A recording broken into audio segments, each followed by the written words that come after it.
Усім привіт! Радий кожного бачити на своєму каналі. 4 дні тому відбулася презентація 40-ї серії відеокарт від Nvidia. На ній показали багато чого нового, і це дійсно вражає. Оскільки минула 30-та серія була досить хорошим стрибком, то нова серія зробила стрибок угору в декілька разів. Тому я розгляну основні зміни і покращення 40-ї серії з минувшої презентації. А якщо ви ще не підписані на мій канал, то обов'язково зробіть це, щоб не загубити мене і не пропустити інші цікаві відео. А також не забудьте про вподобайку, щоб підтримати мій канал і український контент загалом. А я розпочну.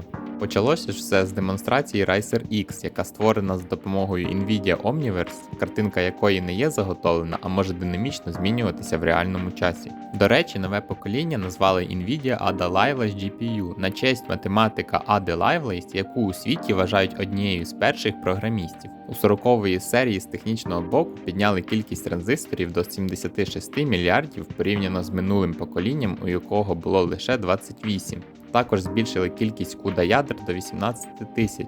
Це все робить нове покоління потужнішим на 70% від попереднього. Нове покоління має 3 окремі процесори і нові технології. Перша – це Shader Execution Reordering, яка миттєво змінює графік роботи і прискорює трасування променів у 2-3 рази. Друга – Opacity Micromap Engine, прискорює трасування променів альфа-тестів геометрії у 2 рази, а механізм Micromesh Engine збільшує геометричну насиченість. Ці всі зміни дають покращення трасування променів у 2-3 рази і збільшують загальну продуктивність на 25%.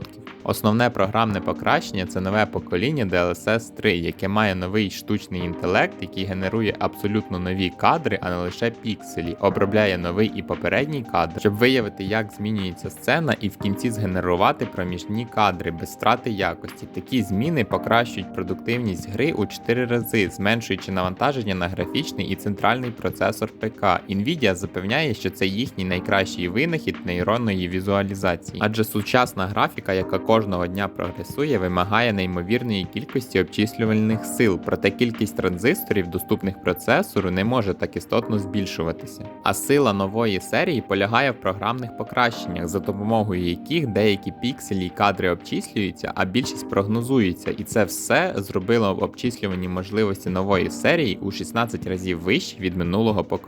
Також компанія створила нову програму для модингу RTX Remix, адже більшість ігор популярні завдяки крутим модам, тепер кожен може створити свій унікальний мод. А завдяки новому штучному інтелекту має моделі глибокого навчання для покращення роздільної здатності текстур і ресурсів, а також модель для перетворення матеріалів у фізично точні властивості.